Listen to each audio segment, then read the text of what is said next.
morning, Gina.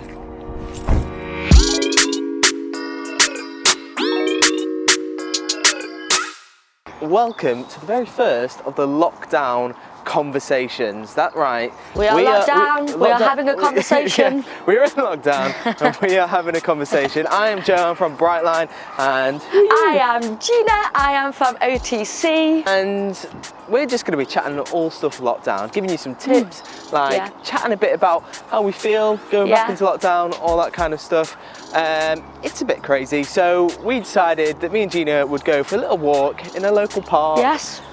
What time is it? It's like 8 It is. a.m. You know what? I could give you an exact time. It is 8:16 a.m. Just saying to Joe, this is actually one of my favourite times today, guys. I'm such a morning person. If you know anything about me, it's that I love a morning. So, it's good. Gina, how are you doing first of all? I'm actually all right, you know. So lockdown is crazy. I literally just had 2 weeks of isolation as well. And then Boris announced another lockdown, so I was like, I've just been inside for 2 weeks and now I've got to go back in. But actually feeling a lot better than I thought I would, which is really awesome, and just kind of looking forward to doing stuff I don't usually get time for, and like resting a little bit and just taking everything a bit slower. I know that's what everyone's kind of saying, but I actually am looking forward to it a little bit. No, I hear you. It's definitely, I always find it's like going into a lockdown again, it kind of feels like, okay, cool, maybe it's a good time to stop and figure out, I don't know, life and bits. So, any top tips? For going into lockdown, we need some tips, right? Yeah, we definitely do. Don't we all? I think my top tip, and it's something that I'm just learning a lot about, is just taking a bit more time with stuff. I feel like I just rush through everything, get everything done because I just want to tick off my list, and then I don't actually like even things like cooking. I never actually like properly take my time and just like be in the moment doing that thing. So I'm just trying to really like, if I'm cooking my dinner, like that's what I'm doing. Phone off, music on, actually spend time doing it, and then your mind's not worrying about everything else because you're focused on that one job at hand kind of thing. I hear you. If that makes any sense. I think for me, top tip is I found it really helpful in the last lockdown to like, because obviously you can't really go out and do anything, is to create like special events. Yes. Like, so me and my wife did a Saturday night takeaway. Yeah, takeaway. We did like a cinema night, so That's cool. I put like a sign up on a door, and then like, did you? I like on the screen I put like, it made it look like we were in a cinema. That's cool. I need to up my game for my flatmates. Yeah, come on, I need Gina. to start pulling these events. Try not to get run over. Yeah, I know, right? Let's go over here. So, Gina. Hello. Obviously, there is a lot of uncertainty at the minute. Like, true.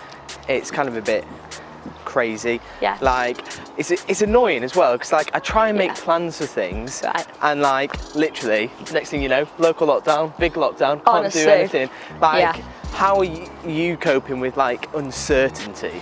No, that's a great question. I think when Boris first announced that another lockdown, I was just so frustrated. I was like, no, like a little bit like what you were just saying. All these plans that I've made have now like gone to scrap. Like, what am I gonna do? And it's actually my birthday on the 20th of November. Yeah, so like I'd like stressed about how I was gonna do it and still see everybody with the 6-person outside rule and everything.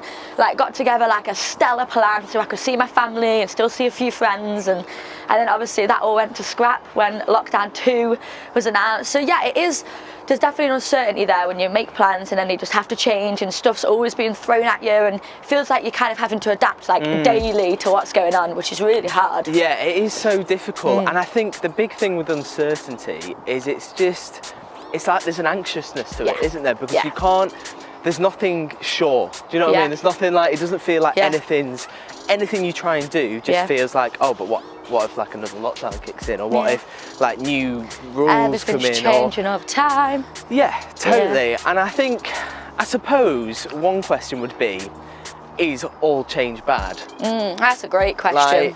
Because obviously it sometimes, like, we hate, I think as humans we often hate change, don't we? We hate. Yeah, can't relate to that. I hate totally. it. It's grim. But I suppose, I mean, what do you think? Do you think all change is bad, or? I think some change can definitely feel bad, and some change just isn't ideal. But I think all change, if we choose to, can be useful. And can like teach us something, or like I know over the last lockdown I discovered a lot about myself that I didn't know before, whether that was good things, bad things. like stuff I could work on. So I think, is change bad? No, I would say no.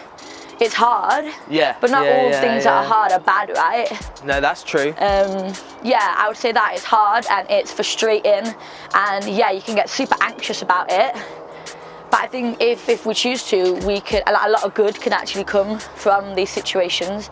That's a really good point, actually, because I think oftentimes when there is change, it causes us to stop, and it causes us maybe reevaluate a little bit. Reevaluate stuff, but also I think. Often there is so much good stuff that comes out of change. Yeah, like for sure. Because it is tough. It is tough going through that. But like, I mean, you could take the charity we've worked for, The Message. Like, suddenly gone into lockdown, and it's like, what are we going to do? And they've set up this amazing, so cool, community guys. grocer where like people who are struggling to pay for their food shopping can come and get really good quality food for super cheap. And so for me, that's just a great example of like how we've had to adapt. That's it, isn't it? You've got to adapt, and it's not just giving up when something happens, when change happens. It's going, you know what? Let's see this, rather than something negative, it's an opportunity. It's having resilience in it. Like, I know when we go into schools, we have this lesson around resilience, and resilience is basically just our ability as human beings to adapt to change and to deal with it. And resilience is a great characteristic. Like, if we can use this time and develop a bit of resilience, and that's going to be so helpful for future years and all of that. So I think a lot of good has come out of it, even though it feels super tough. How do you cope with change, Gina? How do I cope with change? Great question. I think I find the stuff in my life that doesn't change a lot, so whether that's like proper good friendships or like a hobby. Like for me, I love writing music. I will always write music. Like nothing really changes that. I can always write music, and like those friendships in my life and those relationships in my life, like my mum and my best mates, like that doesn't change. I can still chat with them. So I think it's really, really focusing on the stuff that isn't changing, the stuff that isn't shifting around you, and just really pressing into that a whole lot more. And then obviously me and Joe are Christians, so we wholeheartedly believe that our relationship with God doesn't change. Like, this doesn't change how much Jesus loves us. It doesn't change what we believe Jesus did on the cross for us. So it's plugging into that as well, and plugging into those things that don't change in amongst the chaos. Yeah, totally. You know what, Gina? I reckon there are a couple of nice benches. Shall we take a seat on a cheeky bench? Lovely.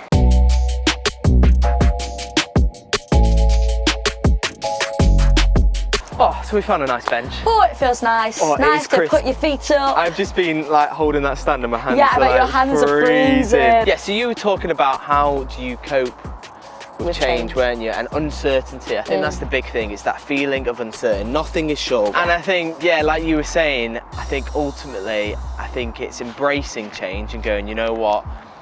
Cool, it's going to change, I'm out of control, because there's that feeling of out of control, isn't it? It's that feeling of not being in control, and it's embracing that and going, you know what, whatever happens, like, it's going to be okay, like, I'm going to get through this. And like you were saying, it's like, as Christians, we have that hope, right, that it is going to be okay, that there's a God who has a plan for us, that actually, for me, in those moments where like there's uncertain times, I know that I can pray to God, and I know I can ask him for his help, and I know that he's there for me, and that he has not abandoned me, that he loves me. Another question then, like, so much chaos, so much confusion, like the media will give you one message and then someone will give you another message. And everyone's kind of got their own interpretation of what's going on. So then you've got about 500 people telling you different things, and like, especially with rules. Right. Like, it's just trying to figure out like, someone just tell me what's going on. Yeah, for sure. So in these times of chaos,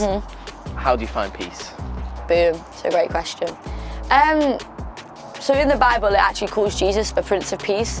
There's so many times in the Bible when Jesus just seems to come into these crazy, crazy situations, and he just brings peace and a lot of certainty where there might be uncertainty. Like, I know if you've ever seen Daniel talk, he... Wait for the little motorcycle to go past. Yeah, if you've ever heard Daniel from Brightline do a talk, he will often talk about this story in the Bible when Jesus is on a boat with his disciples, and there's this massive, horrible, horrific storm that just brews out of nowhere, and they're all panicking. Jesus is chilling, Jesus is asleep, and then Jesus stands up and he just basically tells his storm to shut up and to quiet down and to go away, and it does.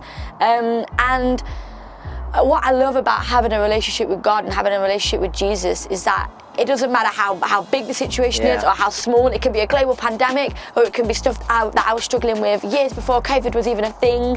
But Jesus cares about every single tiny little thing that might be causing you to be anxious or nervous or worried. He cares about all of it, and he does bring peace. I think the only thing, I mean, you look around the world and there's so many different things that we can try and get peace from, whether that is what the news is saying or what our mates are saying, whether that is doing well at school or being popular or having loads of mates. We can try and find all of these things to try and make us feel peaceful and like we've got it all together, but ultimately those things always fall through.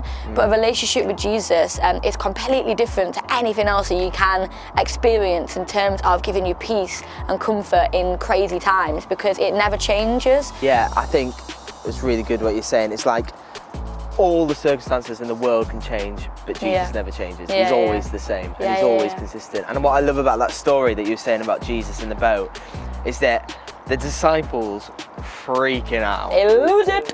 Don't know what to do, but Jesus is there in the boat. He is with them. Like, they're holding on for dear life. Jesus is with them, and he says to the winds and the waves, "Be still," and they're quiet. And I think for me, that's like, cool. Jesus is in the boat with me.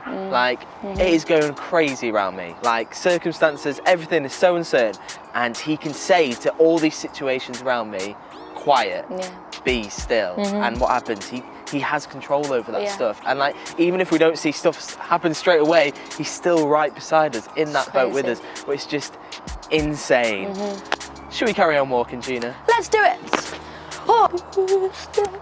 So, hello, I was having a little boogie. I was being like a proper ballerina for a second. Go on, give us a little go for it again. Da, da, da, da, da, da.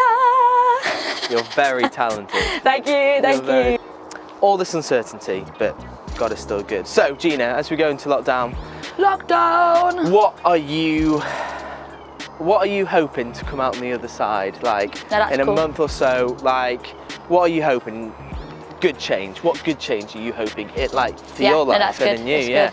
One of my friends, Joy, who actually works with us, she said the other day that like she felt like she'd been given all of this time now that we're furloughing or whatever and not at work, and stuff seems to be cancelled. She feels like she's been given all of this time, and she was asking God what to do with it, and he was like, "You've got so much more time.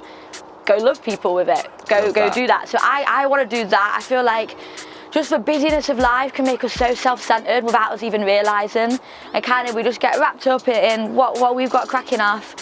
So I really want to leave the second lockdown just having let go a little bit of being a bit selfish sometimes, you know. Totally hear you. And I just want to kind of like have my eyes opened again to what I can do to just help the people that are in front of me and with me in life, really. Just try and love them a little bit better, have more time for them, all that stuff.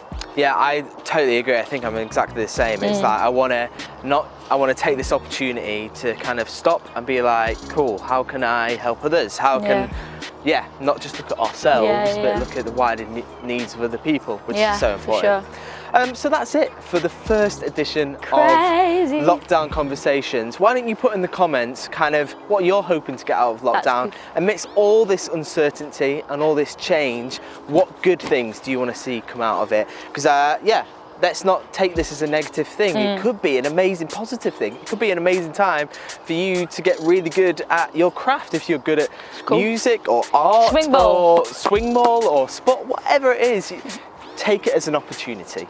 This is an opportunity to do stuff that you always wanted to do. Maybe in a slightly different setting, but focus on something that you would have loved to have done if you had more time. Remember, Jesus loves you. He's got a plan for you amidst all this uncertainty. Jesus is the rock. He is a firm foundation. Nothing changes. We'll see you guys in a bit.